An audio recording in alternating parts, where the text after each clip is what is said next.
evening.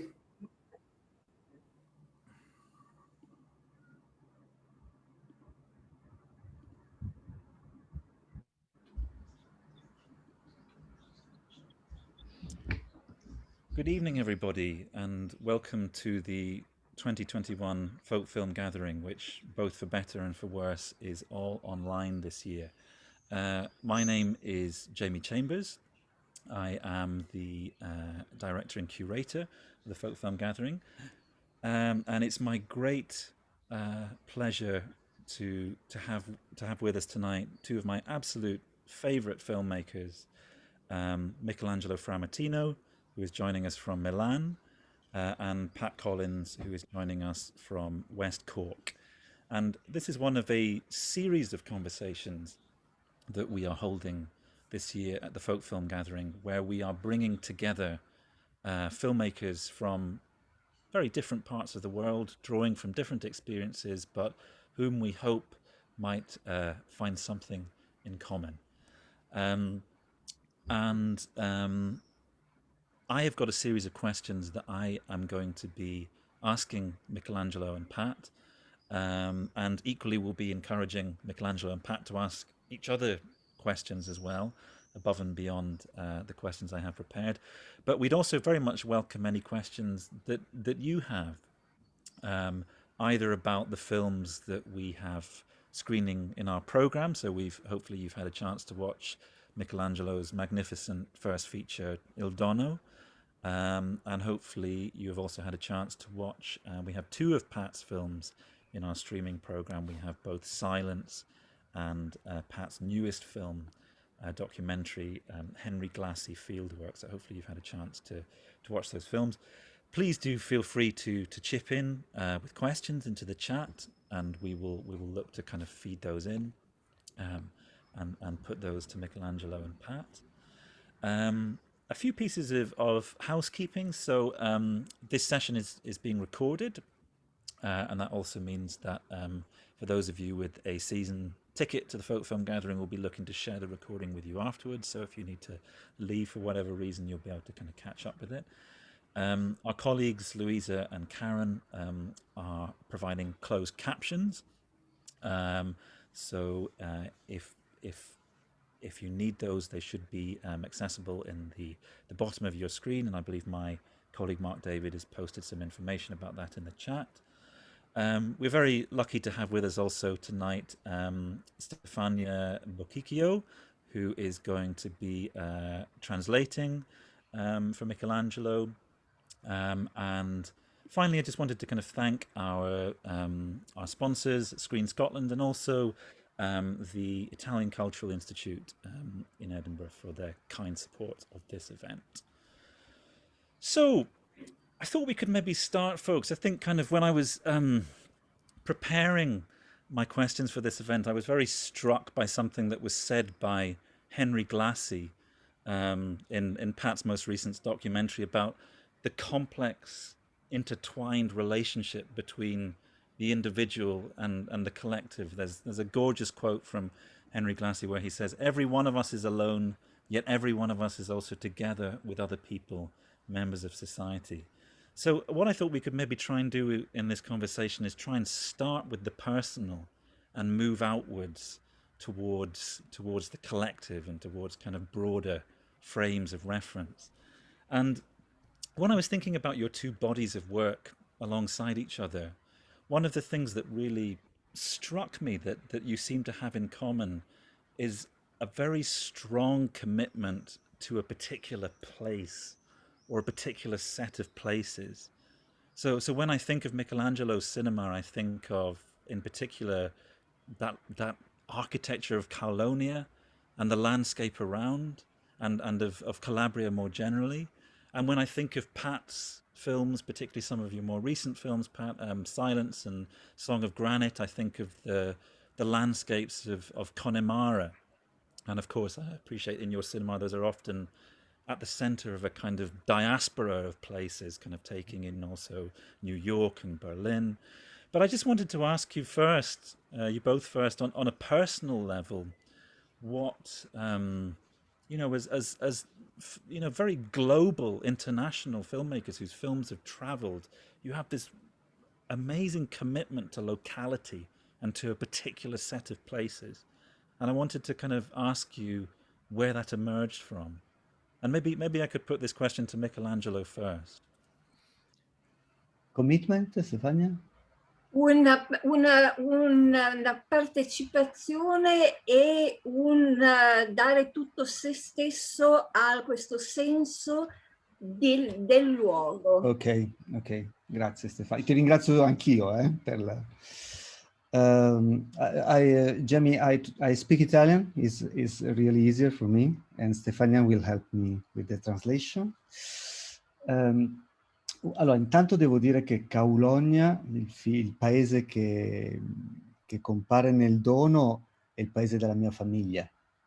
È il paese di mio padre, è il paese di mia madre, quindi dei miei nonni paterni e materni e di tutta la mia famiglia da sempre. Io sono la prima persona che nasce, della famiglia, che nasce lontano da Kaulonia. Jamie, you mentioned Kaulonia, which is the location of Il Dono. Michelangelo wants to very strongly point out, before we progress any further, that that is not only the place of origins of both sides of his family.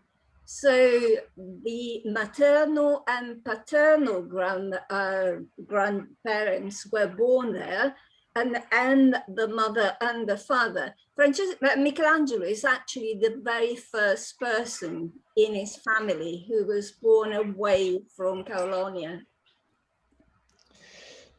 Per cui il legame è molto forte con quel paese. Io sono nato nel nord, sono nato a Milano, dove sono in questo momento, ma ho un legame fortissimo con quel paese, che corrisponde alle mie origini, e per cui quando ho realizzato quel film, ormai quasi 20 anni fa, lo realizzavo in un luogo che mi è molto caro, che conosco molto bene e che mi è anche indispensabile, Stefania. So when he actually shot that film so many years ago now, almost 20 years ago now, we're talking about delving into the deepest type of roots, and something which is of vital importance to Michelangelo as well. So it had to be that springboard in a way. And Michelangelo was born in Milan, where he is at the moment, but really it feels the pull of those roots. Thank you very much, Michelangelo. Sorry, you had something further to say. No, I was only saying that, no, I say in Italian, it's too hard in English for me. Quando ero piccolo e vivevo a Milano, io sognavo sempre Kaulonia. Era un sogno ricorrente, sognavo sempre di essere lì. E mi svegliavo, devo confessarlo, un po' dispiaciuto di essere invece a Milano. E quindi è sempre stato il luogo direi del sogno, ma anche dell'immaginazione poi. When Michelangelo was a child in Milan, he so very often dreamt of Kaulonia, and he has to confess that when he woke up, it was not a little bit disappointing to find out that he was in fact in Milan and not in Kaulonia. So that place has this mix, blended dimension of being not only the place of dreams, but the place of imagination as well, and the place of this very strong pull. Yeah. Thank you very much. Thank you, Stefania. There's a lot I'd like to come back to there, Michelangelo, but maybe I'll just invite Pat to join the conversation. So Pat, from obviously your side of things, perhaps you could kind of respond to what Michelangelo is saying, and also just the original, this question of the place of this kind of core landscape in your films. Yeah, I mean, it's primarily the west coast of Ireland, and I suppose, I mean, I was born I was born in West Cork, and I moved to Galway in my early 20s, which is kind of halfway up the coast, halfway up to Northern Ireland, and it's. I think that was a kind of a defining encounter for me going to Galway, and it just coincided with a kind of a reorientation of my own mind. I think when I was young, when I was a teenager, I was kind of looking outside of Ireland, looking outside to UK and to America, I suppose. And I think when I went to Galway, it was a kind of a reorientation towards Irish culture to a certain extent, Gaelic Irish culture, which is kind of it's probably more specific than Irish culture. You know, I mean, it's to do with the music, to do with the language, to do with and to do with the places along the west coast. And I think it was my encounter with Galway City and Connemara, the Aran Islands, and the Burren, which kind of I suppose they're the kind of places that first I felt when I used to, you know, go there. I kind of felt how is it that this landscape isn't getting kind of represented in Irish cinema. I think a lot of Irish filmmakers tend to try to make films that could be set anywhere, and I never kind of really saw the sense of that. I was always very specific. I felt that it's important to place the films in a very specific location, and location almost comes first for me, in the sense that you know, that I'd like to set a film like even Cork City, which is the kind of the city closest to me here in West Cork. I mean, there's a film I want to make someday about Cork City, but I don't know what the film is, but it's purely based on the geography of the city and the laneways and the alleyways, and so I actually try to think of a story that would work in a location, rather than it being a story first. I'm not that interested in story necessarily. I'm more interested in how a story can fit into a place, I think,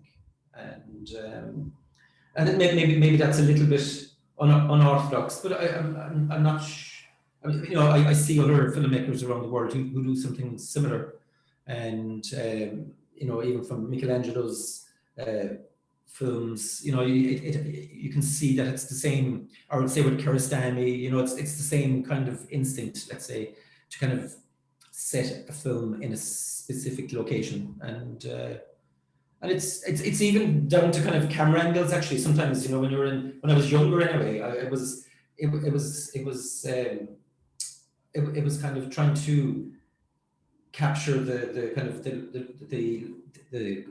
kind of, I suppose, the beauty of the landscape in a way that I felt wasn't captured before. And you know, like for instance, something like Man of Arran, which Robert Flaherty made. And there's hardly been a feature film set in the Aran Islands since 1934, and it's one of the most extraordinary locations in the whole world. And but it's completely almost untouched. You know, there's documentaries being made there, but hardly any feature films, which is kind of strange. Yeah. Thank you, Pat.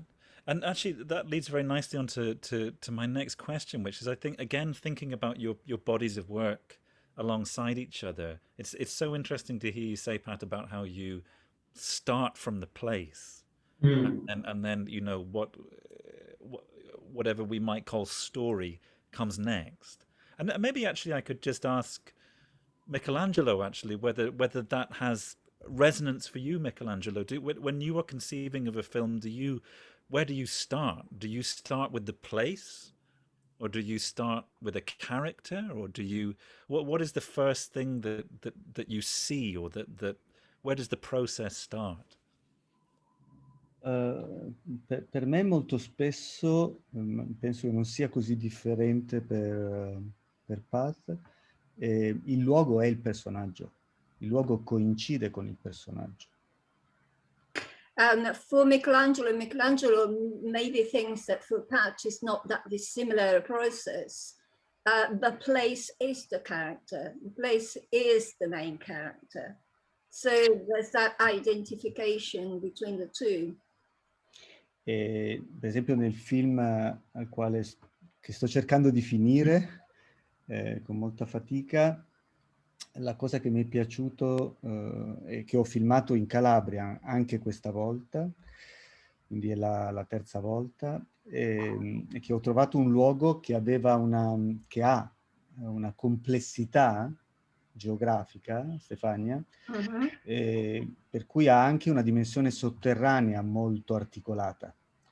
E questo me l'ha fatto vedere ancora di più come un personaggio che ha un aspetto esteriore, ma poi anche una dimensione interiore. And in particular, Michelangelo was saying that in this film that is trying very hard to finish right now, apparently we're 3 days away from completion, total completion. He shot the film again in the same region, Calabria, but in a new place that he found that has also the additional layer of having a geographical complexity in its landscape information. So there's a subterranean component to this, which in parallel, if we take the theme of the character, just shows you something that goes on the surface, but this subterranean dimension as well makes it that much more of the character that we were talking about before. So the landscape, the location is the character. E per esempio la Calabria è una terra che ha molto introversa, no? Per cui anticamente i luoghi erano lontani dalla costa. Per esempio la Calabria non è come la Sicilia, non ha una grandissima tradizione di mare, no? Diciamo che la costa era temuta, e quindi, insisto, una regione abbastanza introversa. Questo significa che la costa è molto giovane, cioè le cittadine costiere sono molto giovani, sono nate negli anni 70, no? Quindi vado ancora avanti un attimo, Stefania, se ce la fai. Sì, certo. La costa è un po' più abitata, è un po' più giovane, anche mi permetto di dire un po' più superficiale, no? Ci sono i villaggi turistici, ci sono paesi che non hanno una vera forma perché non hanno un piano regolatore, sono nati un po' così lungo la 106, che è una strada dritta, senza una vera storia, e invece l'interno è più profondo, più ricco, più antico. Quindi non solo il sopra e il sotto in questo film, ma c'è anche una bella differenza tra costa e interno ed entroterra. And just to highlight the further complexity of the region, Calabria is historically a very introverted region, and you know, we use this adjective really applied to the landscape as you would to a person. Unlike Sicily, for instance, Calabria does not have this long-standing relationship with its seashore and with its coast. There isn't this tradition of seafaring, for instance, that Sicily has. The human settlements tended to be inland. So again, it was this wrapping up of the territory, the settlements, and everything that is along the coast is very young. We're talking resorts and towns that lack that type of history, that were actually built a bit randomly, starting in the 70s. And along this street, 106, that is one straight road. And when they started exploiting tourism in a more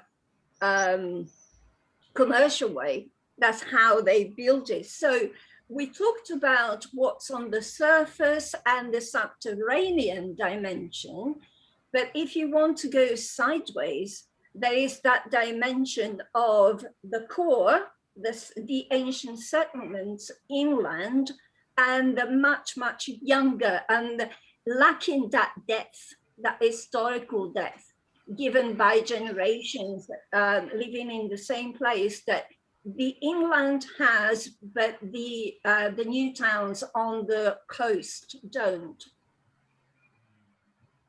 Thank you very much, Stefania and Michelangelo. It's interesting kind of hearing you talk about this, Michelangelo, because if I think of Il Dono, the sections on the sea seem very detached from the sections in the town, and there's almost a sense of the kind of the distance between the two. It's like they're kept very separate in the film, and your characters that kind of traverse the distance between them. So it's very to hear that kind of incisive dissection of the geography there. Maybe I could ask you both a question. So there was something that Pat wrote to me in an email, which I hope you don't mind me sharing. It wasn't rude. It was. I was just interested when you were talking, Pat, about how for you landscape is very important, but you also it's very important for you to see the human being or the person in the place, almost kind of to center the place, as it were.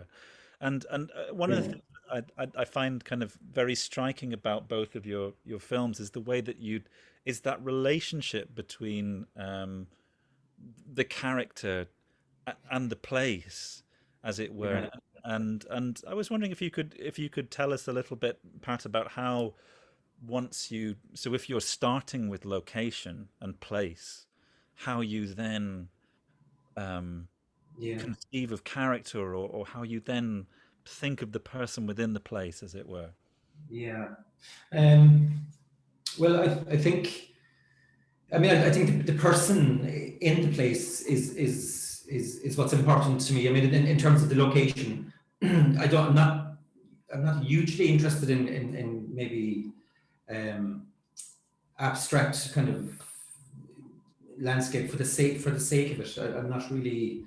I do think, in other words, it's kind of, if I'm not that interested in kind of a pristine landscape that's free from the messiness of humans living in it. So I like it's not a kind of a Green Party manifesto for me. You know, it's I'm not interested in the kind of what the landscape looks like for the tourist, or for the person who leaves the city and goes into the countryside and wants the countryside to be, you know, free of other human beings. I'm more interested in the people that choose to live in a place and make a stand in their own place, or not even make a stand, they're just living. And so I think that even from the perspective of the landscape, I'm trying to actually get the feeling of that it's just not a kind of a camera necessarily looking at the landscape, that it feels like it's a human looking, it's a consciousness, I suppose, of the trying to translate that into the image. And that's, I mean, it's a difficult thing to do, and some people might feel it and other people might not get it, and it's so I think it helps, obviously, if you get a human perspective in a film like Silence. I think it's it was kind of, I mean, that film in a way is on a different levels of trying to communicate somebody recording silence, which is free from man-made sound. I mean, that's the kind of where it begins, but it's I'm more interested in who he meets along the way, and his own relationship with the landscape that he passes through. So it's that's important for me. I didn't want him to have this kind of abstract thing of trying to record silence. I mean, that actually during the film burns off. But I mean, that film in a way, in the kind of deeper layers of it, are to do with kind of, I suppose to a certain extent, the kind of trauma that's attached to places that have been, you know, colonized, and people having to immigrate from them, and you know, and literally, I suppose the countryside being denuded of people, you know, which is, I think, it kind of reflected in Eldona as well, of these empty places that were once much, you know, where there was, you know, thousands and thousands of people living, where it was full of music, full of song, full of talk, you know, full of life and living. And for circumstances to do with colonialism, to do with poverty, to do with having, and to do with kind of even the silencing of the language, you know, the Irish language, you know, so that the all of those things are in silence, even though somebody could look at it and say, oh, he's kind of interested in the John Cage kind of idea. I mean, I am interested in it, but as an idea, but it's only kind of a superficial interest in a way. It's a kind of a device to help me go to things that are to do with history and to do with people's personal connection to a place, I think. Yeah. Thank you, Pat. And maybe, Michelangelo, we could pick up on something. I was very struck by what you were saying about growing up in Milan and Caulonia being this place that you felt a draw back to, and that you were dreaming of, and were disappointed when you awoke to Milan. But I'm interested in the way that both yourself and Pat are kind of drawn to these places that. I mean, Pat is talking about the trauma of colonialism, but I suspect also the trauma of depopulation, of kind of towns losing a certain vitality. And I'm wondering, is that something that you were thinking about with Il Dono in particular, of a town that was losing some aspect of its vitality? Beh, è una componente che non si può ignorare di quel territorio. E lì c'è stata una vera e propria diaspora. E, negli anni 60, ma per vicende storiche anche molto complesse, 100 anni prima, nel 1861, insomma, c'era stata un'unità d'Italia che ha messo il Sud in una condizione non facile, insomma, no? E 100 anni dopo, non solo 100 anni dopo, ma per quanto riguarda per esempio la mia famiglia, 100 anni dopo è stato il momento di lasciare quella terra. E mio padre, quando lasciò la Calabria nel 1963, probabilmente non si accorse che non lo stava facendo solo lui, che lo stavano facendo, tutta la sua generazione lo stava facendo, no? Probabilmente lui, ragazzo, lasciando la Calabria, pensava di tornare un anno dopo, in estate, per salutare tutti i suoi amici rimasti. Invece contemporaneamente stavano andando via tutti, ecco, quel paese si svuotava. E quindi è assolutamente impossibile ignorare questa condizione di un luogo abitato, quando io l'ho cominciato a frequentarlo, bambino, soprattutto da vecchi. Ecco, questa per esempio, Stefania, per me è una cosa molto importante. Mi rendo conto che i personaggi dei miei 3 lungometraggi sono tutti dei novantenni. E io al nord non conoscevo i vecchi. Mia madre e mio padre erano dei ragazzini. E andavo a scuola, frequentavo solo giovani. E per me la Calabria fu la scoperta del volto e del corpo dei vecchi, cioè dei rimasti. Yes, Jamie, obviously this is something that just cannot be ignored. There are, as Pat mentioned, there is that stratification of history. And when Italy was united in the 1860s, no real fair provision was made for the south of Italy. Fast forward 100 years or so, in the 1960s, we witnessed this exodus from so many villages towards the pool of the great industrial cities. And when Michelangelo's father left Caulonia, he was very, very young. It was in 1963. And he probably thought that his was an individual choice. He probably did not realize that it was part of something much bigger, that a lot of people were doing the same thing.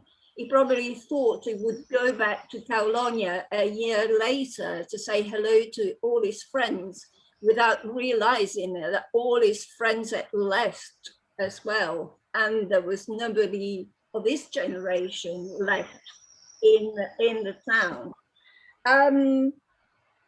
The fact is that Michelangelo is very, very conscious that the people that you see in his films are in their 90s, but it's what struck him when he went back as a child. He saw old people virtually for the very first time, because all the people that he was in contact with in the north of Italy were his parents, people of that generation. They're all very young. It was only going back to Caulonia that he came into contact not only with the concept of old people, but with their morphology, with their bodies, with the way they talked. It was something completely different. So that had such a big impact with him as well. Thank you. Thank you very much, Stefania. Thank you, Michelangelo. It's very interesting. When I think of what you're saying there, Michelangelo, in particular in terms of Il Dono, I think of those amazing series almost of portraits throughout the film of older members of the community who will maybe just be introduced in one shot, and then the film moves on. There's this amazing series of faces and kind of portraits in the film, and it's interesting. It's something, if I think about your two bodies of work alongside each other, one of the things that really interests me and compels me towards your films actually is the way that you, I mean, we've talked about the way in which you both kind of are profoundly interested in place and kind of zoom out, as it were, from the individual to the place. But I'm also very interested in the way that you both zoom out from the individual to the collective, to go back to that Henry Glassy quote. And Pat, if I think of silence, one of the things that, particularly thinking of that series of shots in Il Dono of older members of the community, I really like the way that you introduce new characters into silence with absolutely no fanfare. And actually, you know, that there are characters who are introduced who don't say anything and don't really play any part in the narrative. I think of that. There's a sequence quite early in the film with the man with curly, middle-aged guy with curly hair, and he appears, and I don't remember any moment when he speaks to your protagonist, but I really like that sense in both of your films that you are zooming out from the individual to the collective, and this sense of the people around and the people as well. And I'm wondering if that's something that maybe I could ask you first, Pat. Is that something that you do deliberately? Do you deliberately reach beyond the individual to the collective when you're thinking? I'm not too conscious of it when I'm making films, but in my own life, I suppose it's very important in terms of community. You know, but I'm not sure how it translates into except through something like the Henry Glassy film, which is kind of when I encountered Henry Glassy, he seemed to kind of express everything I felt about the idea of art and community, and he did it in a way that I felt that I wasn't, you know, there was a great recognition for me of what he was saying was true and what I felt myself, but I wasn't able to express myself as well as he did. And I suppose I'm kind of, I dislike the idea of the kind of I suppose maybe the kind of urban kind of not I'm not anti modern art or anything like that. I'm not at all. But it's just that the ideas that people, I suppose, the very narrow interpretation of what art is the thing that I have trouble with. And sometimes that kind of comes up then with the against the idea of community. I mean, for me, obviously there's like great individual singers and farmers and who have worldwide success and all that. But it's sometimes the most engaging encounters with music are with people who are not professionals, who are singing in the back room of a pub or in the kitchen, and it depends on what the feeling and the singing is, and and somebody, and I'd even take it to an extreme in the sense that even if the singer wouldn't be nationally recognized as being good, but maybe a small village might say that this singer is expressing something of that region's soul, let's say, and that it's and other people from outside might not even recognize that as being something of value, but it doesn't. But for the people who are in that place, it's very important, and I don't think you can have this kind of people who sit around with good taste and decide what is art. I mean, the idea that you could have women up the side of a mountain in Turkey making these amazing rugs, and people call it craft. They don't call it art.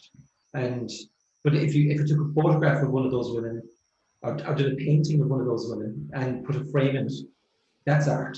But the rug that somebody's making for incredible skilled work, that's seen as kind of that's somehow kind of said it is inferior to something that's in a frame, And I mean, that's a little bit off the point of what you were asking me about community.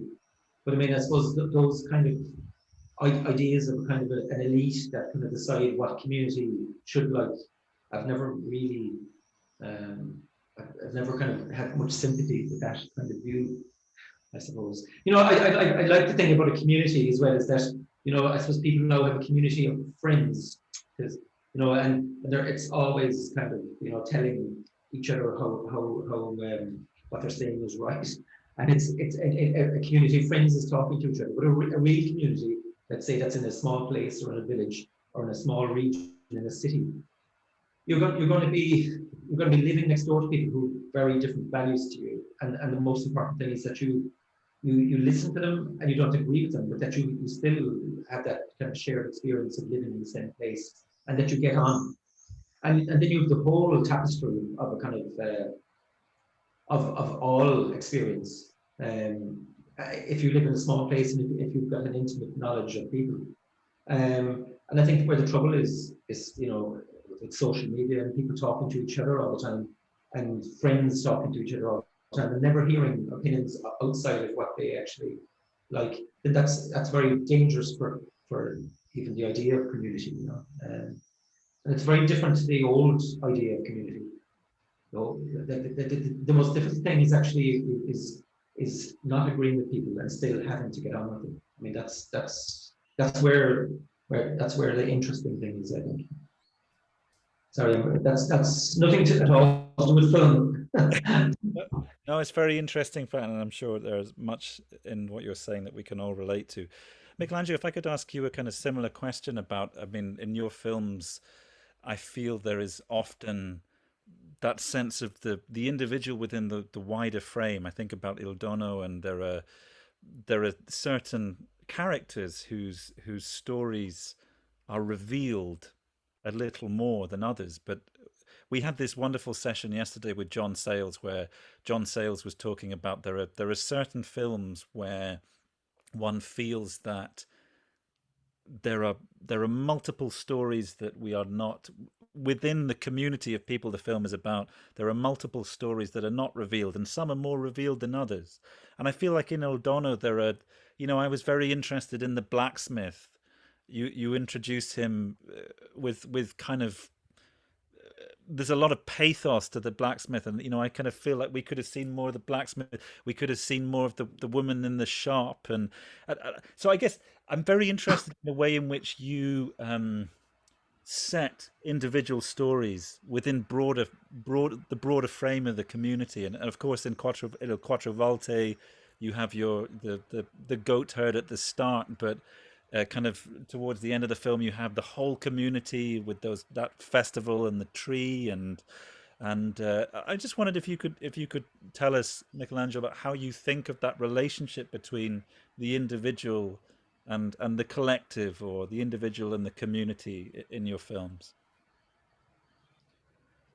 Non so se ho molto riflettuto, Stefania, su questo aspetto. Certo, nelle 4 volte è particolarmente evidente che queste piccole comunità hanno momenti in cui gli individui sono soli, e poi momenti invece in cui questi individui si incontrano tra loro nel momento della celebrazione del rito, che è quello che tiene insieme una comunità e che segna una forte appartenenza con un luogo. E che nel Dono c'è questa dimensione, ma è un po' meno presente rispetto alle 4 volte. Le 4 volte la dimensione collettiva è estremamente forte ed è connessa alla dimensione rituale.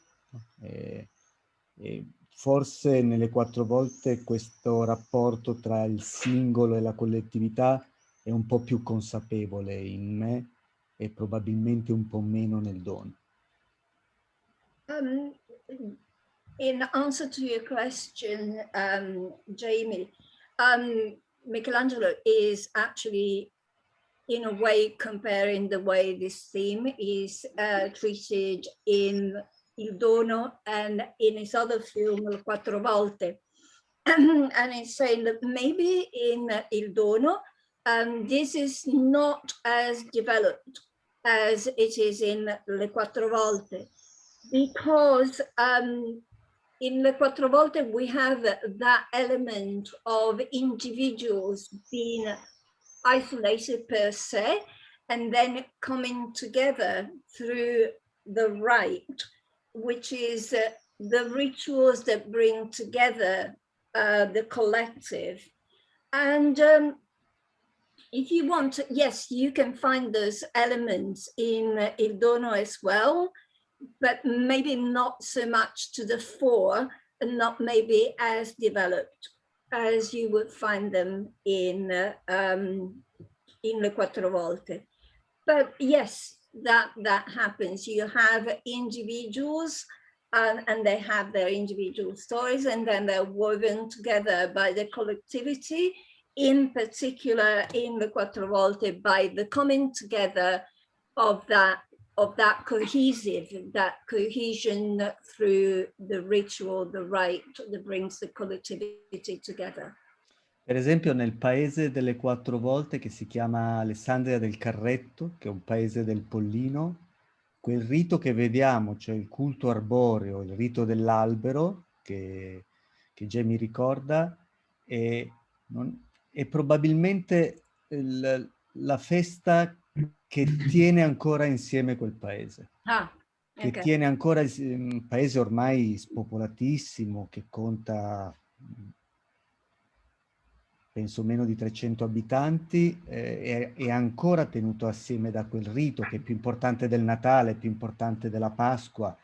Le persone che sono andate via tornano per quel rito e non per altri eventi solitamente considerati più importanti, ma perché quel rito non solo vede un rapporto della collettività, no? Dice un culto arboreo dove la collettività taglia un albero sulla montagna e poi a forza di braccia la collettività lo porta in paese e nella piazza principale lo mette in piede, come dire, cedendo alla natura, al paesaggio, il ruolo principale per quel giorno. Ma questa cosa viene fatta dalla collettività a forza di braccia, per cui è un rito importantissimo, perché la cosa viene svolta assieme e ognuno ha un ruolo, ma allo stesso tempo a un certo punto l'umano lascia il ruolo di protagonista al grande albero e quindi segnando anche non solo un legame profondo tra la collettività e il paesaggio, no? Quindi quel rito veramente è quello che tiene viva quella comunità sul Pollino. Vi ridici Alessandria del Carretto. Talking about the the location, the village of Le Quattro Volte, which is called Alessandria del Carretto. For instance, the tree ritual that you see in the film is what really keeps that depopulated village together. That arboreal ritual is much more important than Christmas and Easter. So people who left the village go back just for that. And if you want to take that dimension, the rite consisting in going up the mountains, finding a tree, cutting it down, and bringing it to the square solely by hand, is that it mediates between nature and humans. But once this tree, so this arboreal ritual is put into place, we see the contact between humans and nature. But once the tree is raised again in the main square, the collectivity has brought it down from the mountains to the square. But at that point, humans give back center stage to nature, because that becomes the fulcrum of it all. But the rite is only brought about by the collective of humans coming together. E per quel giorno, Stefania, per quel giorno, qualsiasi litigio tra famiglie, tra individui, qualsiasi conflitto, quel giorno non vale. Quel giorno si lavora assieme per il rito.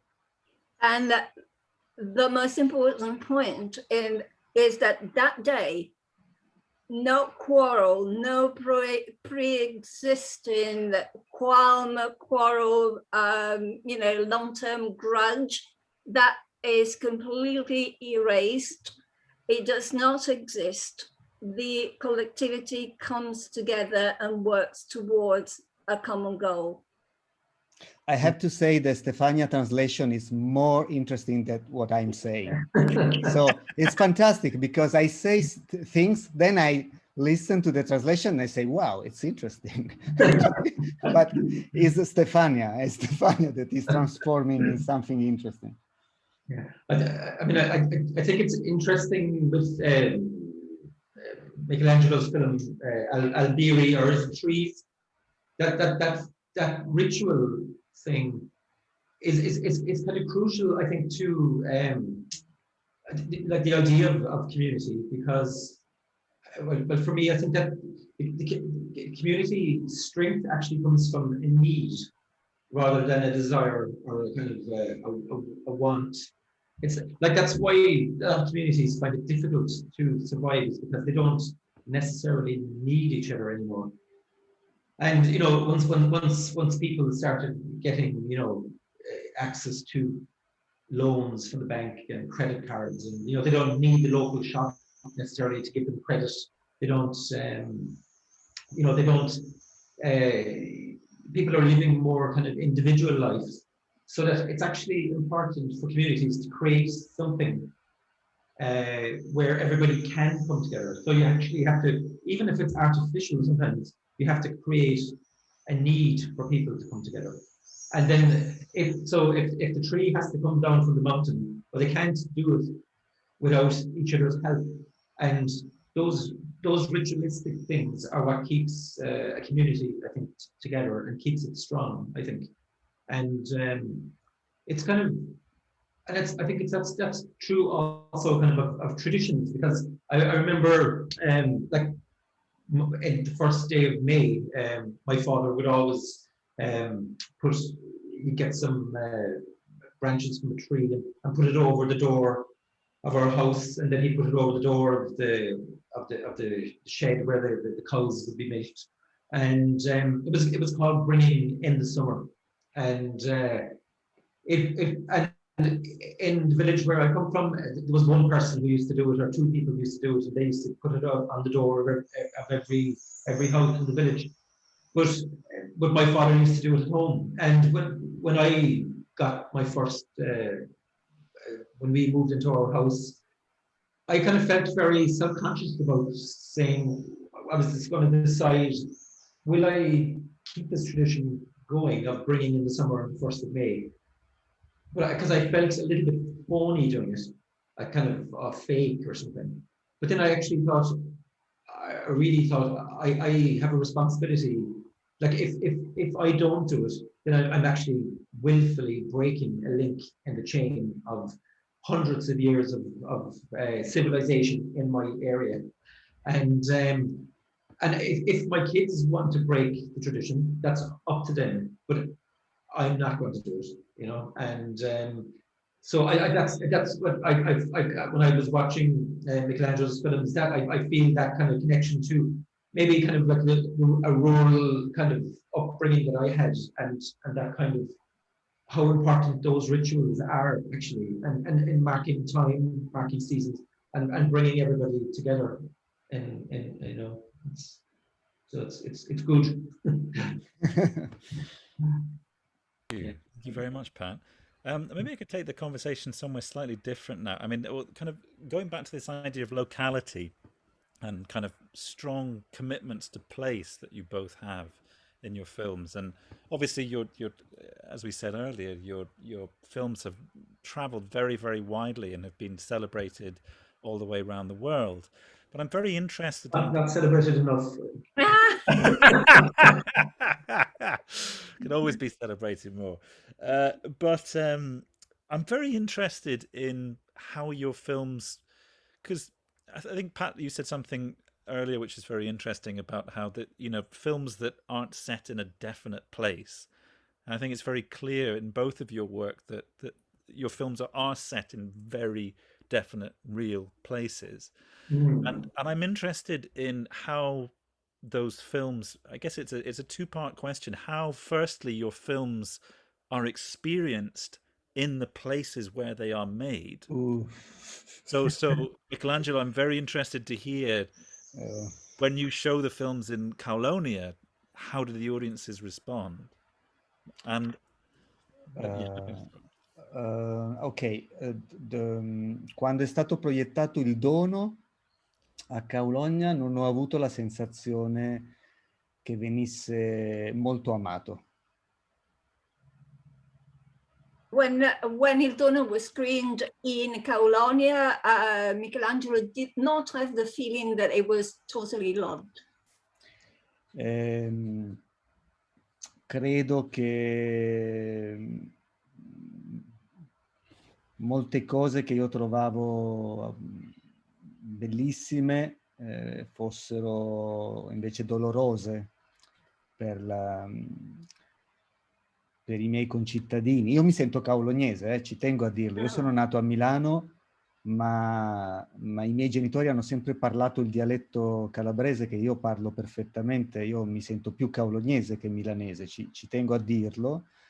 E quindi quando filmo Caulonia sento di filmare la mia terra. Quando filmo la Calabria sento di filmare la mia terra, anche se il mio sguardo è uno sguardo che non può aderire completamente a quella terra, però io mi sento calabrese, mi sento totalmente. Però ecco, quel primo film, secondo me, non dico che ferì la popolazione, questo sarebbe troppo, però creò qualche imbarazzo. So because, as we said before, it didn't get the feeling that it was particularly loved. And then thinking about it, maybe it was because things that Michelangelo was showing that he found totally beautiful were perhaps a bit painful for people to watch. But he wants to point out that even though, as we discussed before, he was born in Milan, he feels from Caulonia. His parents always spoke the local dialect home, so that his first language is totally fluent in that.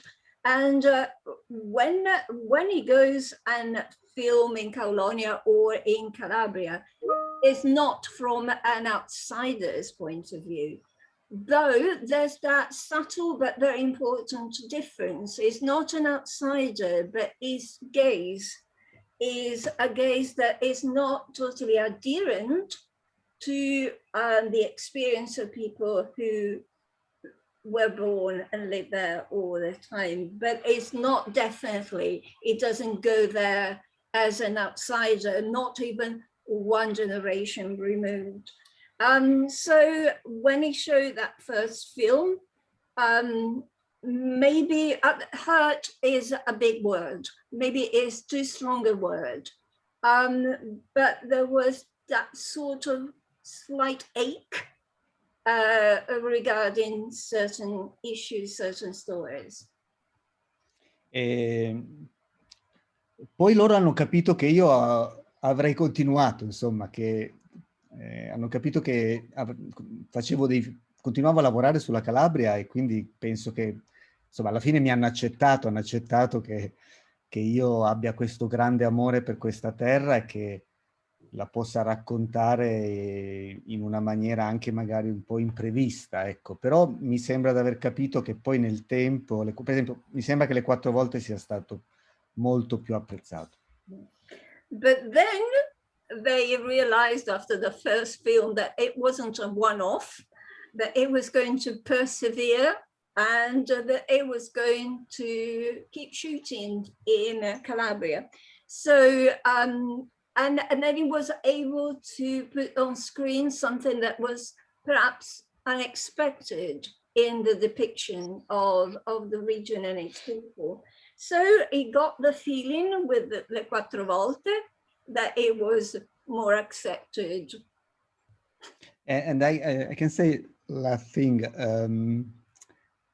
I think it's funny. Le Quattro Volte c'è un episodio che è l'episodio dei carbonai.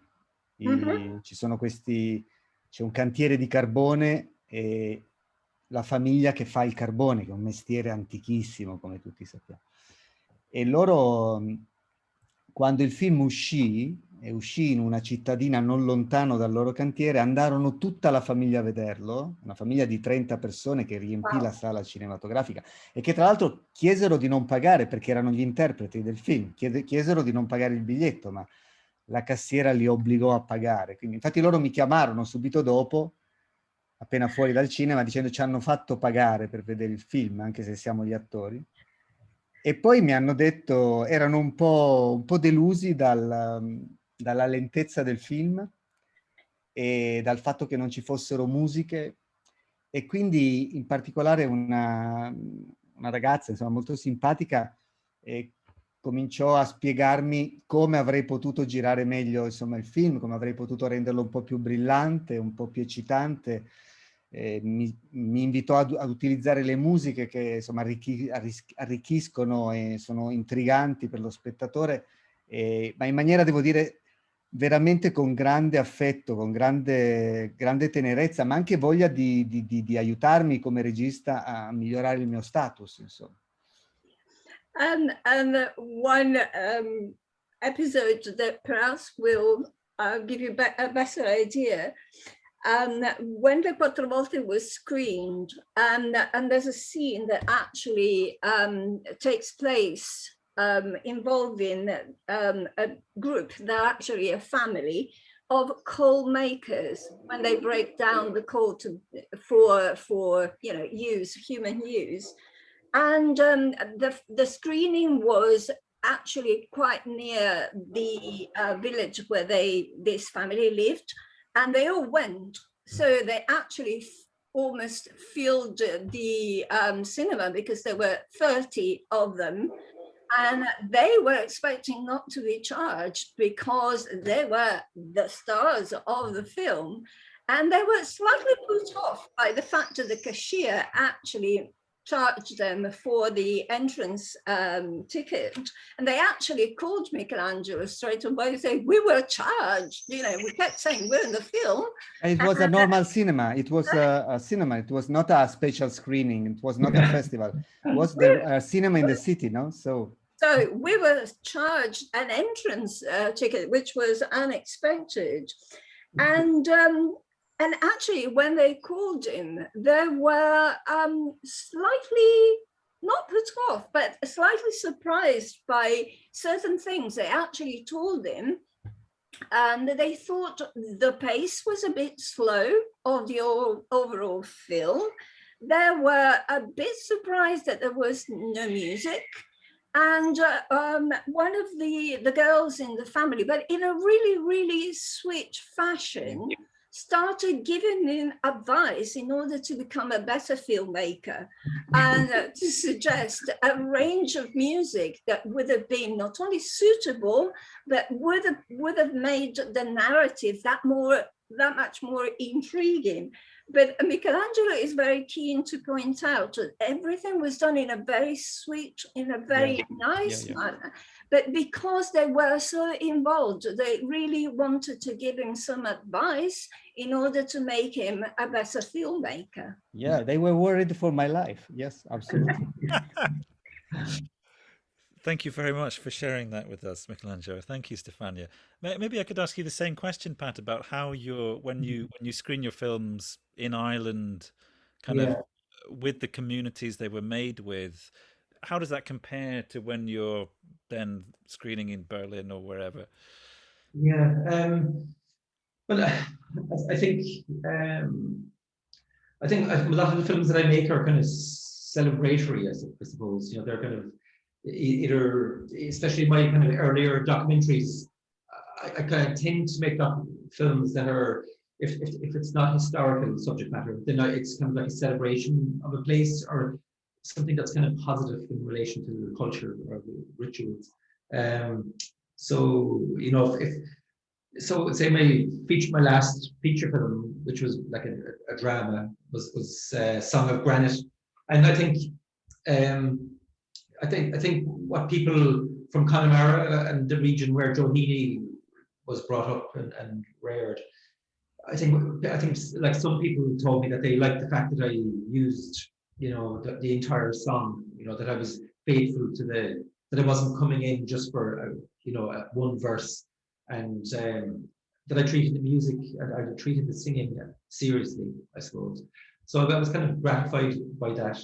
But I do also get the feeling that sometimes I get the feeling that people think that I genuinely don't know how to make films. It's the same as what Michelangelo was saying, is that sometimes I feel maybe they might feel sorry for me that I'm trying my best, you know, to make films, but that I just don't, they're too slow and there's no story, and so it's kind of you know, sometimes people, that's generally what's said, is that, you know, that it's very, very slow. You know, there was a woman one time, she said I found silence excruciatingly boring. She said, but she said, but it was she said it was a bit like prayer. She said, so maybe it wasn't that bad. You know, so maybe it's kind of, so I took it as a compliment in a way. Yeah.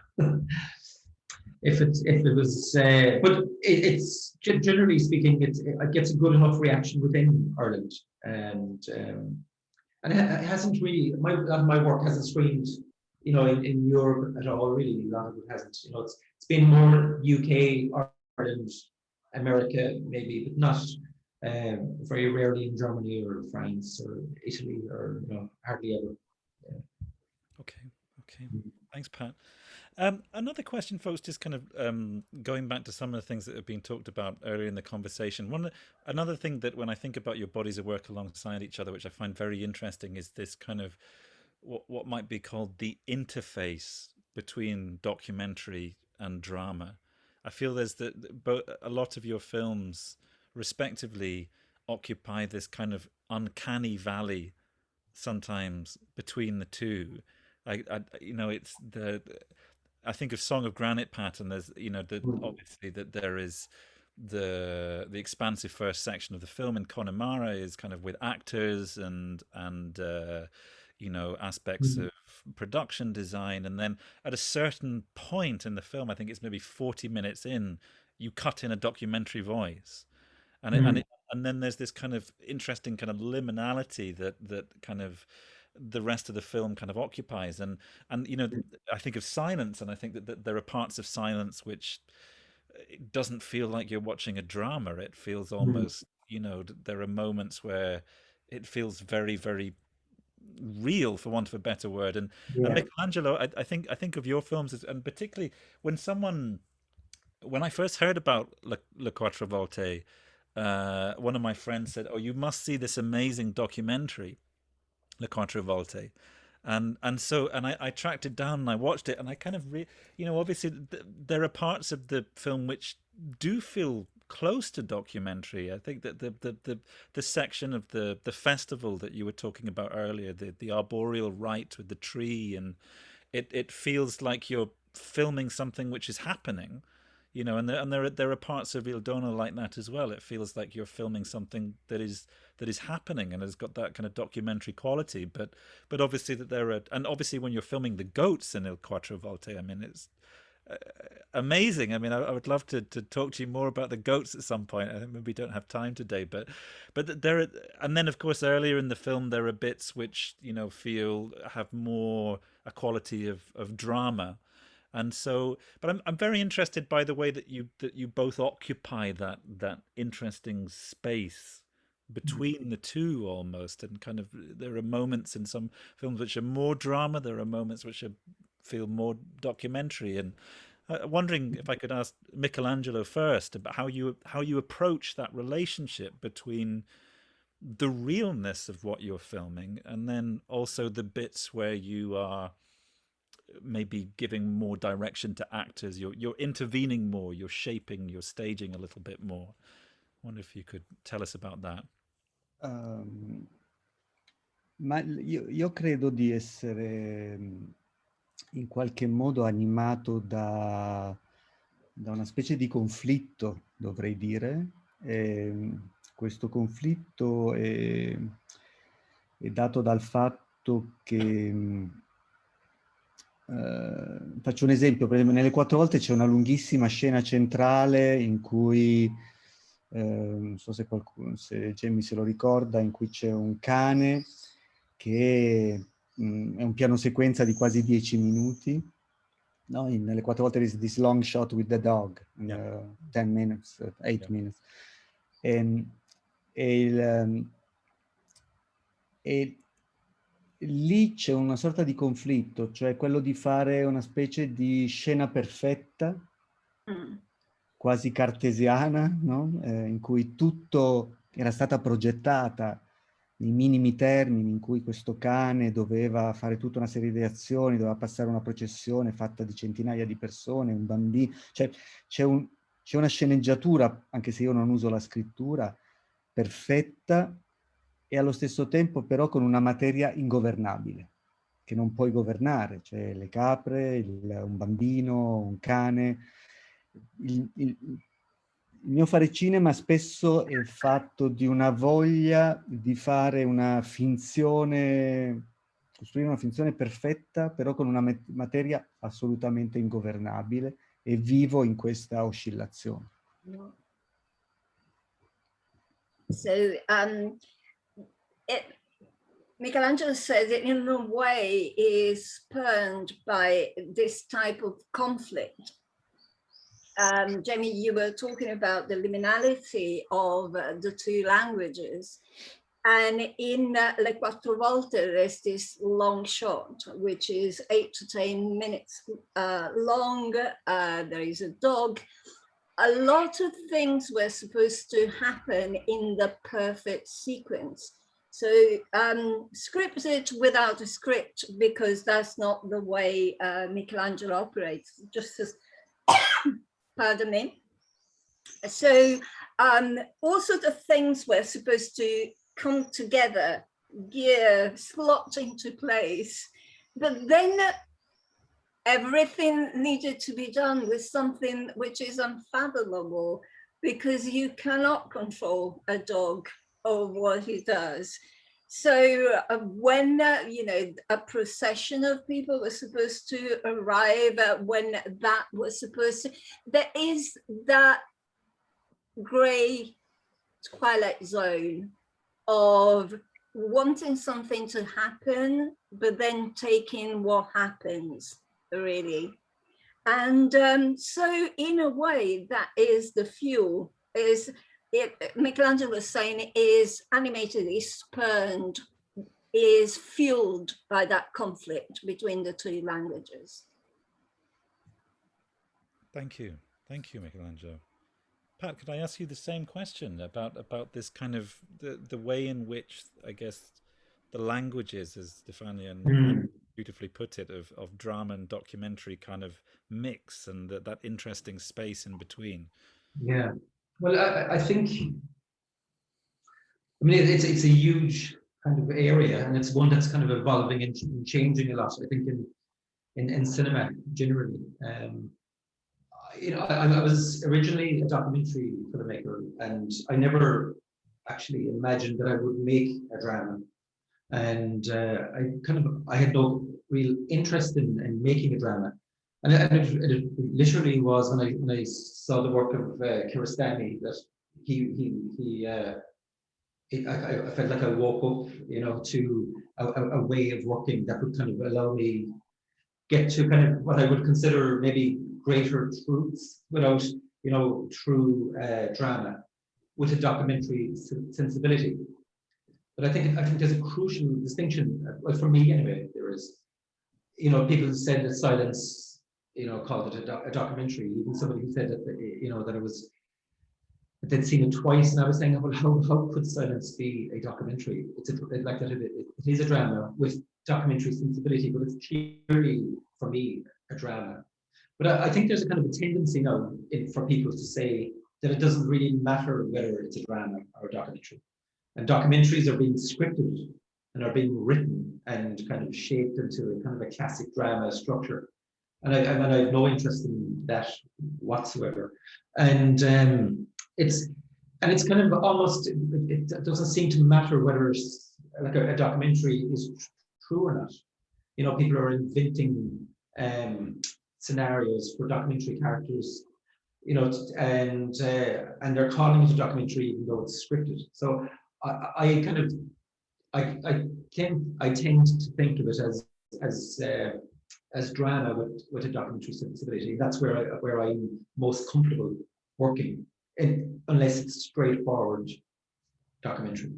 But I mean, I think the truth of the documentary is still very important, and the truth of a drama that has a documentary sensibility is very important. And I do think that with drama, in some ways, I kind of feel that you can express more through drama using a documentary sensibility. I think it's a very rich vein to be in, because and kind of odd as well, because it's sometimes the reality of somebody who's a real person up against an actor. Sometimes it can be very challenging to make that connection work, because the realness of the person sometimes can make an actor seem as if they're pretending, and so you have to be very careful that you don't get that balance wrong, I think.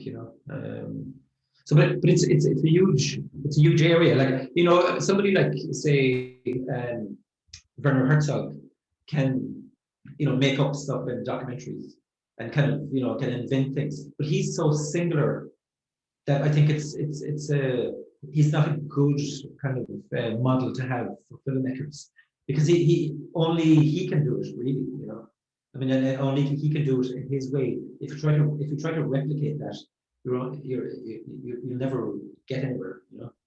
And you could say the same about Kiarostami, but I think Kiarostami is coming out of a very rich vein of actually Italian cinema. You know, some of the great Italian cinema from the early, you know, the neorealism and afterwards. I mean, it's based in a tradition, I think, of working, whereas something like Werner Herzog is very singular, and I think I'm probably closer to that kind of early Italian.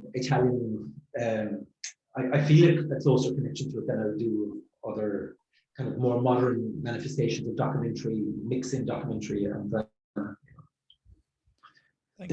Can I say something? Please, Michael, please. Io ho visto Silence di Pat e mi è piaciuto molto e credo che uno dei motivi perché mi è piaciuto è perché mi ha riguardato me, il fatto che chi ha un approccio diciamo documentaristico si pone il problema di come sia possibile avere una macchina da presa lì, davanti a quella scena. No? Mentre un autore anche molto bravo di finzione, questa domanda, come dire, l'ha risolta a priori, è un autore di fiction, quindi la sua macchina da presa è autorizzata a stare davanti agli attori. Un documentarista cerca un'autorizzazione, cioè perché quella macchina può stare lì. E io penso che Silence sia una risposta al perché la macchina di Pat può stare lì. E quindi lo spettatore di quel film sente che la propria posizione è una posizione che in qualche modo è partecipe, è coinvolto. Non è una posizione gratuita, ma è una posizione che è stata ragionata, è stato invitato. La sua posizione è prevista e quindi quel film lo riguarda. Yes, Michelangelo would like to talk to you directly, Pat, regarding the fact that he watched Silence, which he loved, and he said that he liked it a lot, and for something in particular, because when we were talking before about the language and the sensibility of a documentary maker shooting drama, and somebody who only shoots fiction, in a way, never asks himself or herself why a camera is present, why we're seeing that. But he really, really appreciated the way that you actually obviously asked yourself that question. And what allows the viewer to do that while watching your film is that there is a participation. It's not a voyeuristic participation. The viewer feels invited into the scene. And that is something that not only he really liked, he very much appreciated. Thanks very much. That's yeah, I think a question that I always ask myself, and it's sometimes it seems very basic, but it's kind of it's like who is the camera, or what's the perspective of the camera, and it's a kind of a crucial thing that you feel your way into in a documentary or a drama, and but I hadn't ever thought of it before in terms of drama, that there's a kind of a presumption, I suppose, with drama that the camera is just there, and I kind of I feel when reality is at its best, it's far more interesting than pure drama, but I think it's it's a big subject, really, and I think what it allows really is kind of maybe with documentary now, I think in a way replicating drama is where it starts going a little askew. I think, you know, that's my feeling of it. And even in documentaries, they're not asking the question of, you know, the camera's perspective. You know, it feels like a 3-act structure, you know, from the very beginning almost. Yeah. Yeah. Thank you, Pat. Thank you, Michelangelo. So Yeah. another thing that interests me when I kind of approach your two sets of films together is and I guess it kind of comes to, you know, this this very interesting question of why the camera is there and the purpose of the camera and you know, Pat, as you're saying, who is the camera? And a theme that is coming up in the conversations that we're having in this festival is kind of how do we think of the role of the filmmaker in relation to the community, as it were? And I'm very interested, Michelangelo, to hear you talk about how you feel this liminal place within some of the communities that you're filming in. You feel that you are not an outsider, and yet your, as Stefania said, your perspective is not fully adherent to some of the people that you're working with, or to some of the perspectives within the community. And if I think about this, Pat, in terms of your films, I'm interested that, you know, if I think about the film Henry Glassy, your most recent documentary, and it's kind of, it feels clear to me watching the film that you as a filmmaker have a strong affinity with Glassy in certain respects, and you talked earlier about how he articulates things very well that you feel yourself, and I kind of feel one can feel that in the film. But I was interested, you know, watching Henry Glassy, where I was thinking, you know, who is Pat in this equation? Is Pat someone like Henry Glassy, who is, you know, the collector, the folklorist, who is coming to preserve and to document, or is Pat one of the artisans? You know, is film here a kind of part of this continuum of artistry within the community, I suppose? So maybe I could put this to Michelangelo first, just in terms of I'm interested, you know, Michelangelo, you wrote to me in an email how you felt that, you know, you don't see your films as being in any way ethnographic or anthropological, and I suppose that part of that must be because of this complex identification that you feel, this liminal place. You're not an outsider, and yet your perspective is not fully adherent. And I'm wondering how you conceive of yourself with relation to the community. Are you like Henry Glassy? Are you a folklorist, a collector, or a documenter? Or are you someone like a bard, a village bard, someone from within the community who is preserving and continuing? Village bard? Il bardo del villaggio. No, io nella mail che ti ho scritto volevo solo dirti che sono ignorante di antropologia. Volevo solo dirti che non mi sentivo pronto, preparato all'altezza di una discussione troppo sofisticata. Questo era il senso della mia mail. Se vuoi, Stefania, intanto traduciamo questo.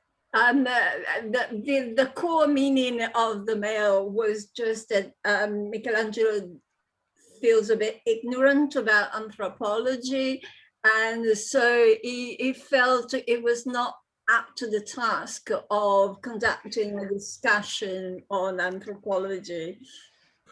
Only that.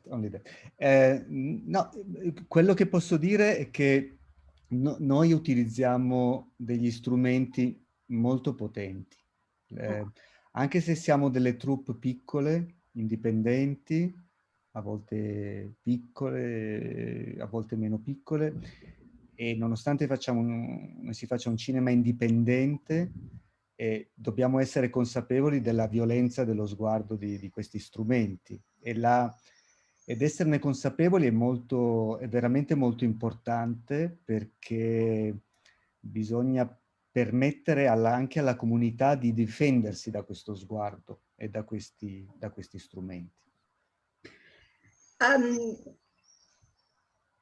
Notwithstanding the fact that both Pat and Michelangelo work with restricted small teams, and the fact that they're making an independent type of productions, Michelangelo feels that they're working with very powerful means.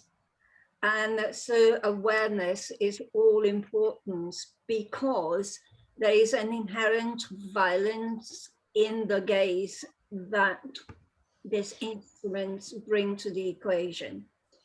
So they also have to make allowances for the community to defend itself against this powerful, the quote unquote violence that is brought to their midst and the equation of the community. Nel film che sto finendo racconto la storia di una squadra di speleologi che nel 1961 scese in Calabria per un'esplorazione ed erano dei ragazzi fantastici perché mentre tutto il nord guardava verso l'alto, guardava Gagarin nello spazio, guardava il grattacielo Pirelli, guardava il boom economico, questi ragazzi invece scesero in Calabria. Scesero in Calabria e andarono sottoterra, andarono nel buio, dove non c'era nulla, scesero per centinaia di metri, ma la speleologia trova fango, trova buio, non trova ricchezze, insomma. E mi piaceva raccontare questo contromovimento. Però quella grotta che loro esplorarono era una grotta piena di leggende, per esempio. E esplorarla significava distruggere le leggende e imporre una forma a quel buio.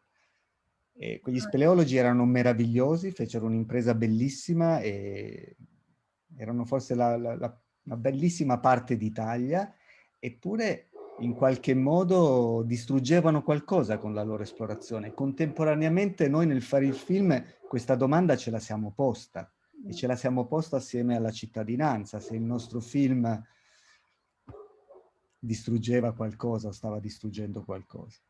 So talking about this film that we said, Michelangelo is in the throes of finishing really right now, for instance. The story talks about a small team of people exploring the caves. When people were looking at the skies, so in the early 60s, when people were looking at the first manned flights like Yuri Gagarin's, or the building of skyscrapers in Milan, for instance. And these people, instead of looking up or north, they looked south and they went exploring this system of caves. But, you know, people who explore caves don't go there to find riches. What they find is knowledge and mud. But at the same time, these caves were, for the community, where a lot of legends were located. And so by filming this, which in itself is a beautiful story, but Michelangelo had to ask himself, but the community, he asked the contribution of the community as well, because by exploring, by filming in the caves, they could have destroyed the legends. So everything had to be weighed against each other. So when you go and explore, you give darkness a shape, but it's the same darkness that was shaped into legends and now is shaped into the film. So a lot of questions needed to be asked. Thank you. Thank you, Michelangelo. Thank you, Stefania. Pat, could I ask you, kind of going back to that initial question of your relationship, I suppose, with given that, like Michelangelo, you very frequently tend to be working with real people, whether that's as kind of non-actors or a community within a documentary. how do you approach that relationship that you have with the community that you're working with? Yeah, I mean, I think it's just say if I'm making a documentary on a profile, let's say, of a writer or somebody like Henry Glassy. I mean, I generally tend to try to get out of the way to a certain extent. I mean, I'm obviously, I mean, I did a documentary back in 2005 on an Irish writer called John McGahern, and he, for instance, you know, he said I was asking him who would be good people to have on in the film to talk about his work, and he said I think you'll find that I have enough to say myself. And I said, okay, that's great. And then I asked him about kind of what music he liked and what music he listened to, and he said he never really listened to music, that he, you know, that he couldn't dance, and he just he rarely listened to music. So I decided then that I wouldn't have any music in the film, you know, that so it's kind of like, say, somebody like Henry Glassy would be, he would maybe say something, you know, like that he's continually thinking of new work. He rarely looks back. I know that, and that would shape how I might finish the film. That the film is about kind of an opening up or about the future, rather than it being about something that might have happened in his past, or you know, that. So I listen very, very carefully. And John McGahern used to quote Flaubert when he said, you know, that for the author of the book, it should be present everywhere, but nowhere visible, like God in nature. That, you know, and I feel like that sounds very grand for the work that I do, but I do feel like kind of getting out of the way. That I am present everywhere because I'm making the film. I'm on set. I'm in the edit suite. I know I'm trying to get the way I feel about the subject or about the person or the film. I'm trying to get my feelings across through the filmmaking. But I feel like I'm getting also, I'm also letting the story come out itself, because usually when you tend to listen, if you listen carefully, I think the story that's supposed to be told, and it's also a kind of a thing that you have to, you know, love what you have rather than trying to always get what you want, you know, that you should, you know, you love, you can't always be seeking something that you want to control. It's almost learn to love the thing that has been offered to you, rather than it being like trying to kind of grind it out. You know what I mean? It's so I think control is a big thing. I mean, Michelangelo talked about it with the dog. You know, it's actually to try to not control it. I think is the key thing. And it's the older I get, the more I try to seek giving up control. You know, I started filmmaking as well when I was 30, probably was my first film. So I kind of felt that it's maybe if I was younger, you know, in my teens, late teens, or early 20s, I would have been trying to control everything. But I kind of realized by the time I was 30 that there's not much point. You know, that it's better if you just, you know, that you collaborate and you with the subject. You're not trying to get something out of the subject. You're trying to work with them to tell the best version of their life themselves. That's what I think. Yeah. And maybe I could actually kind of pick up there on something that you've both talked about in this conversation, which is Michelangelo. I'm incredibly struck by that story that you told about your current film, where you had to kind of have this conversation with the community about going into the caves and what would happen there, and how that would change the myths within the community and the stories and the lore within the community, and it makes me think very interestingly of your film, or your installation, sorry, I should say, Alberi, and where I was reading an interview that you had given a couple of years ago, Michelangelo, where you talked about the rite that we see in Alberi had been partially, maybe forgotten is the wrong word, but you had to make an intervention of sorts in order to kind of reshape the yes, we reinvented in some way. Yes, yes, yeah. But I was very struck by the way you talked about it. But you seem to do it. You spoke about it in the same way that you've spoken about your film at the moment, very respectfully, as this conversation with the community in terms of kind of shaping together the the reinvention, as you put it. And it strikes me that in both of your films there is this sense of cinema being a form of cultural continuity, and maybe not, it's not a perfect continuity, it's maybe it's a continuity that is reshaped to an extent, like Alberium, perhaps the film you're working on at the moment, Michelangelo, or if I think in your films, Pat, I think of the the oral tradition as is manifest in Song of Granite in particular. I mean, in some ways that there is, I think of Song of Granite as being a film that that doesn't just replicate the oral tradition, it complexly participates within it, and so I'm interested in the ways in which you both, and I'm wondering if you do this consciously, the ways in which you both appeal to cinema as a form of cultural continuity of the communal rite in El Quattro Volte, Michelangelo. You it's almost like you give it, cinema is now participating in that rite, is that every time Il Quattro Volte is watched, that rite is repeated. And in Alberi as well, the way in which you have become involved in that tradition and given that tradition new life through whether it's cinema or visual art in the case of Alberi. But I'm interested if I can ask you that question about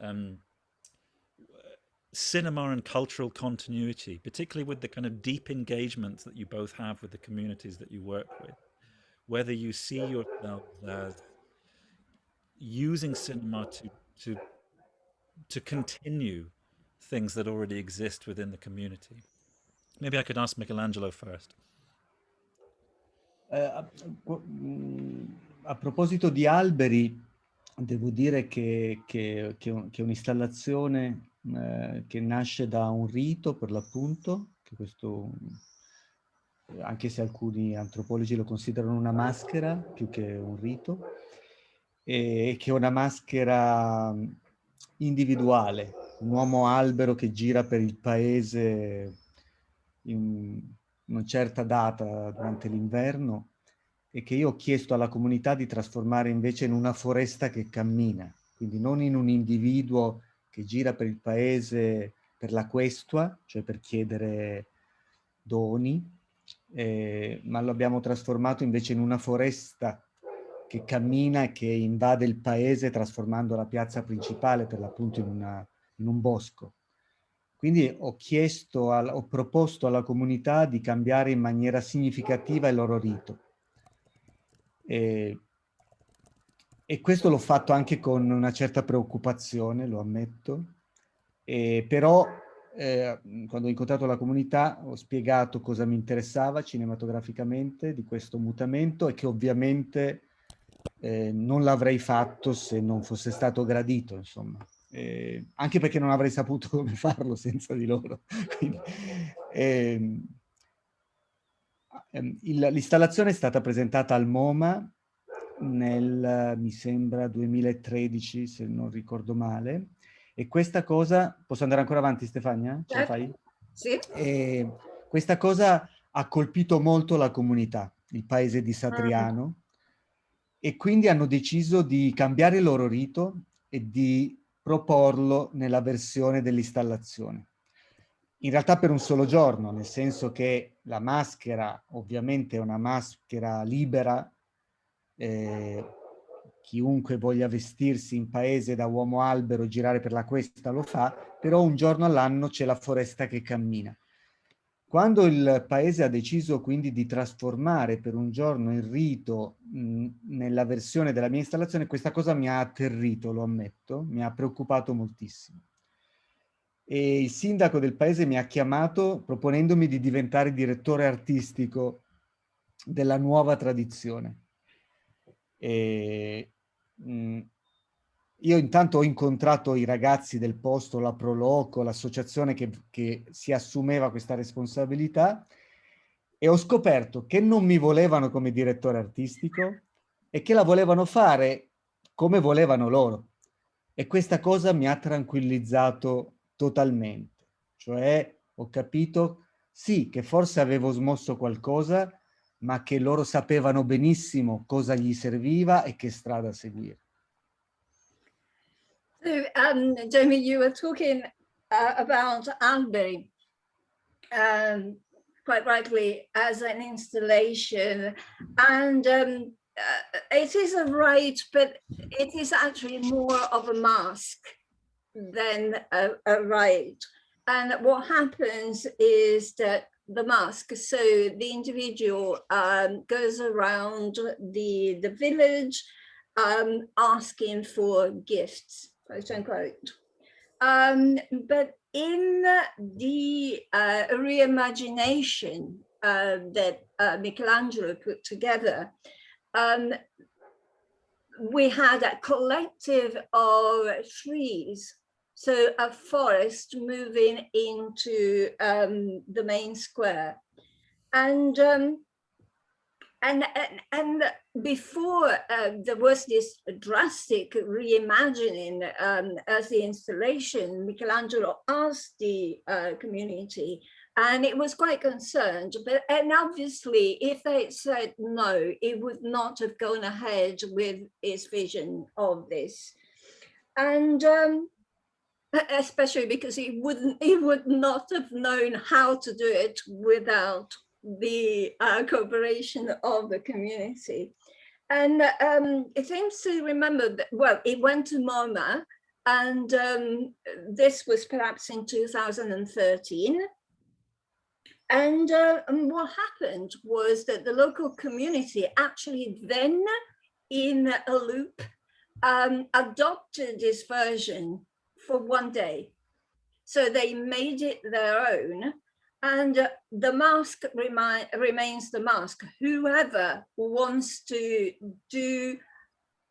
inhabit that mask and go around the village to ask for gifts, they can do that in the original.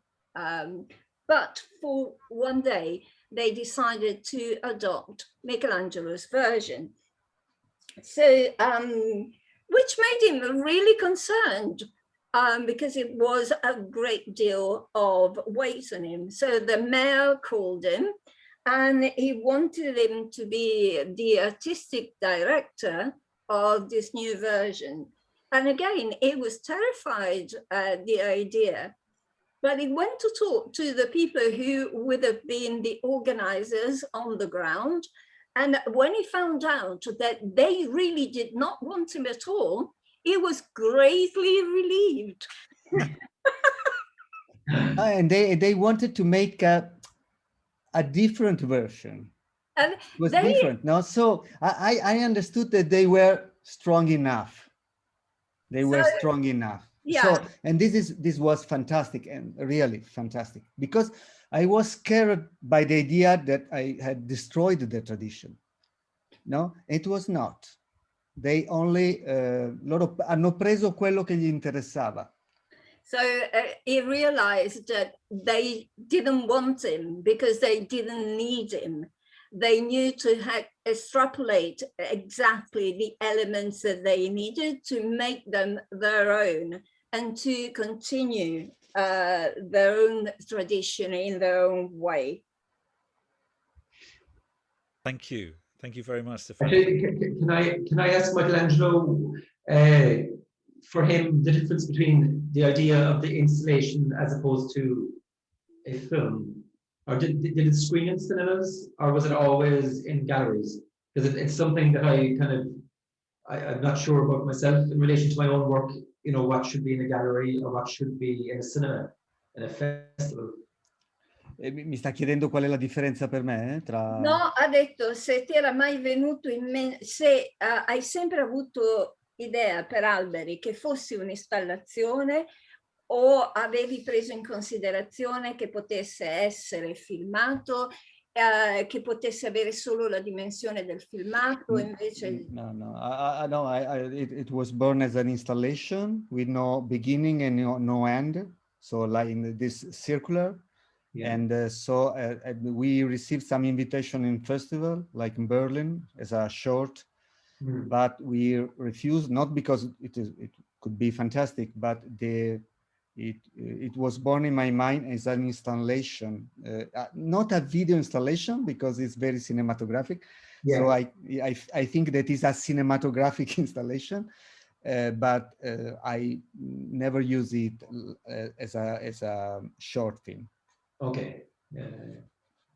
Folks, I'm aware that we are getting towards the end of our time, sadly, and so there's one key question that I would like to ask you both, which is a question that we're asking all of our guests over this week, so all the different filmmakers that are joining in conversation.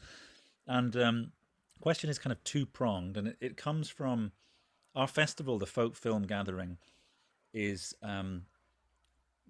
revolves around the idea of a folk cinema, or a people's cinema, a cinema which in some way is close to the experience of the people, whoever we choose to see as the people.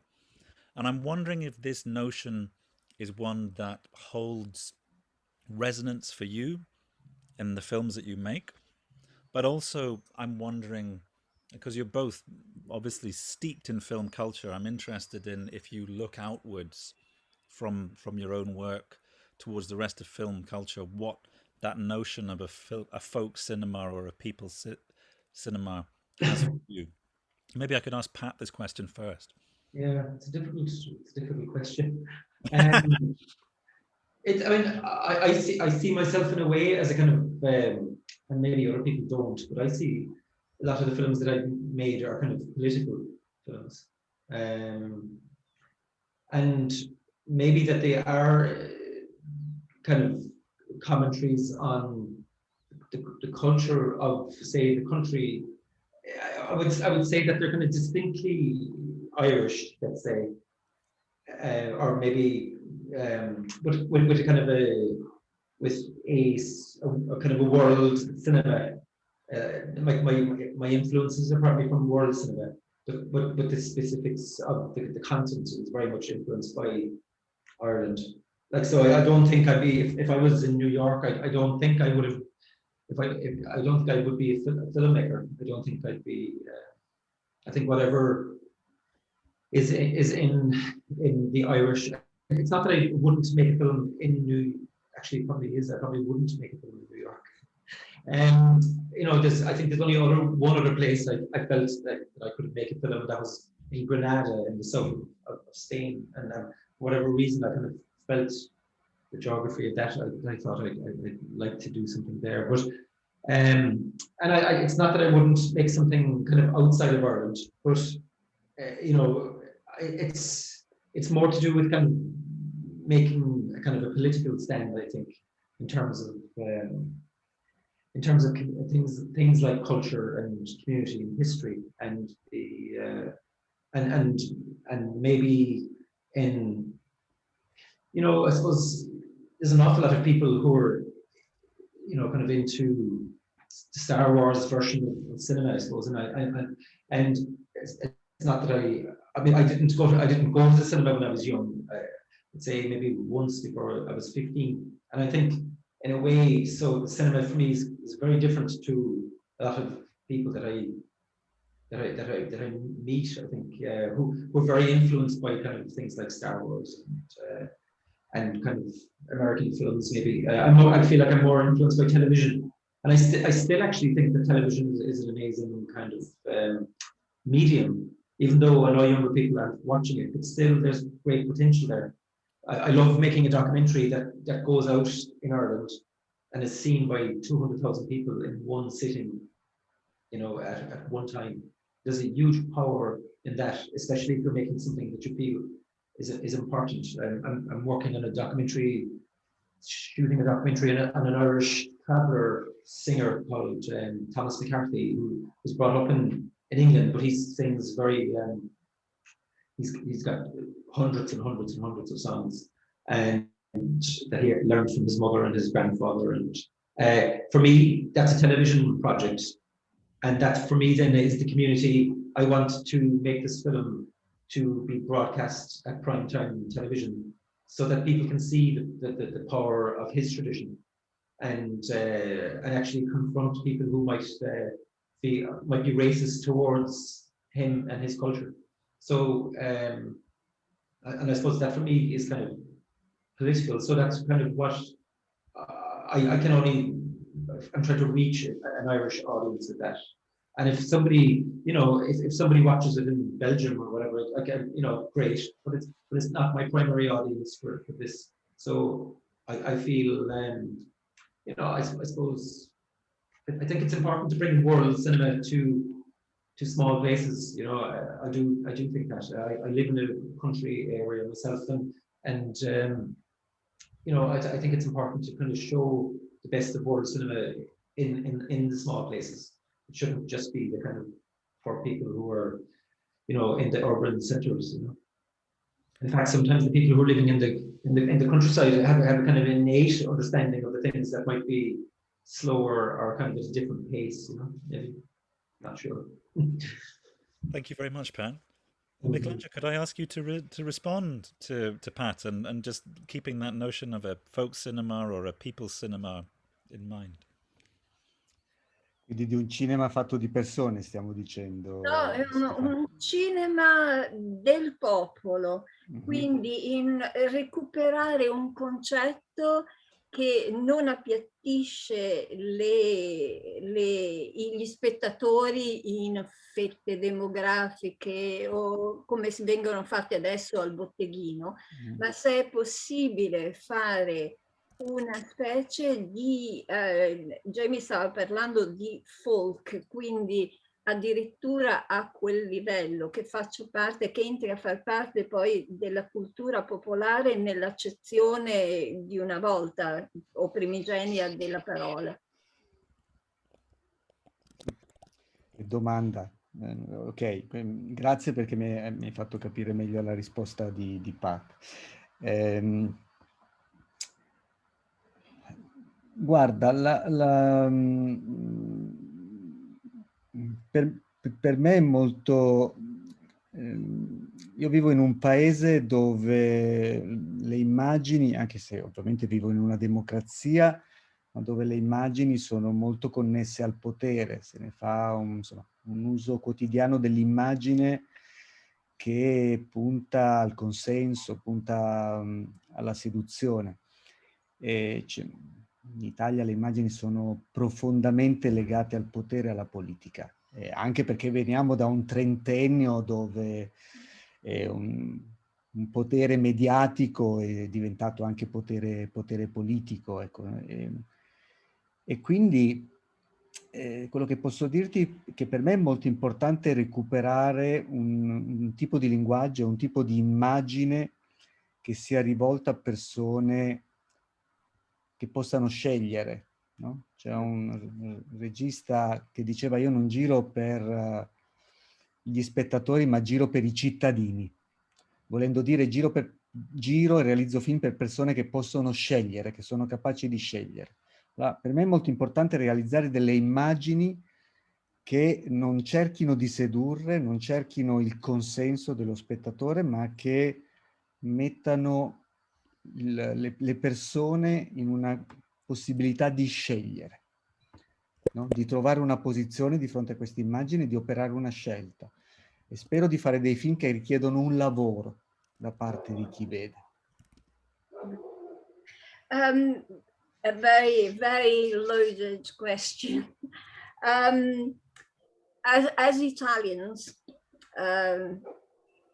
you know, everybody must realize where we're at, and we come from 30 years, or where, even though, you know, we do live in a democracy, but images are intrinsically linked to power in Italy.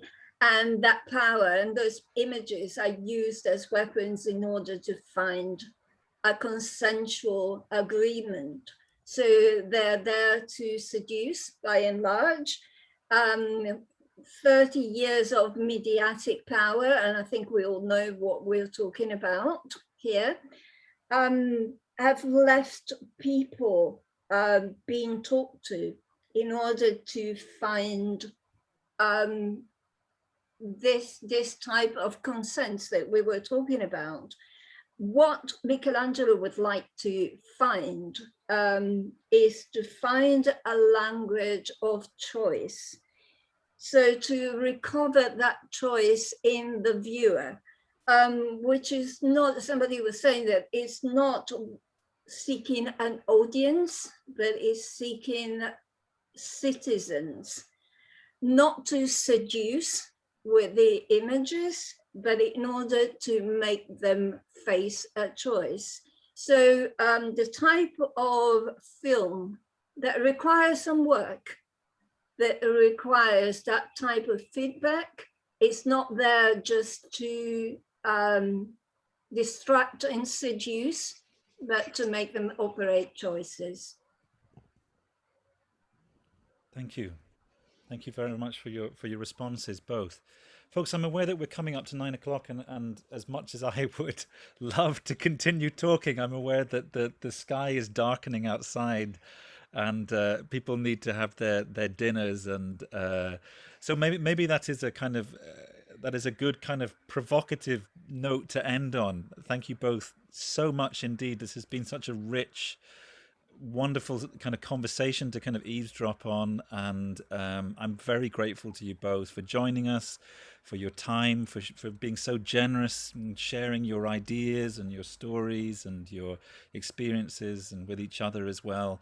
And thank you to Stefania as well for thank you to Stefania. Yes, yeah. Thank you to Stefania. Thank you very much for your wonderful translation. Folks, one of the great sadnesses for me about Zoom is that when I hit stop, that's it. It's a horrible severance. And I think, you know, if we were in a cinema together, we could go and have a drink after this, or we could the conversation could spill on. Yes, but what is good is that I can see silence again in 5 minutes. Yeah. Now. Yeah. Yes. So I guess it would be wonderful to continue this conversation, but I'm aware that the show must stop. So, maybe next year in Edinburgh.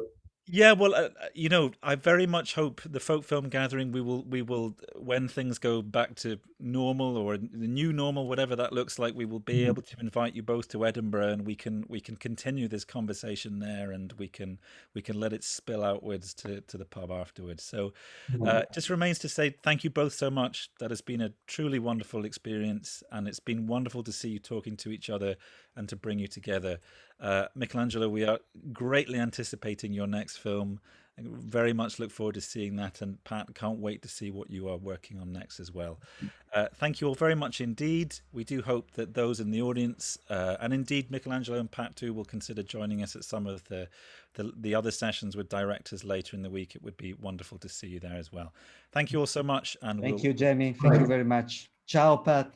Ciao. Ciao, Michelangelo. Ciao. Thank you, Stefania. Thanks, boy. Bye. Bye, Stefania. Bye, everybody. Bye. See you later.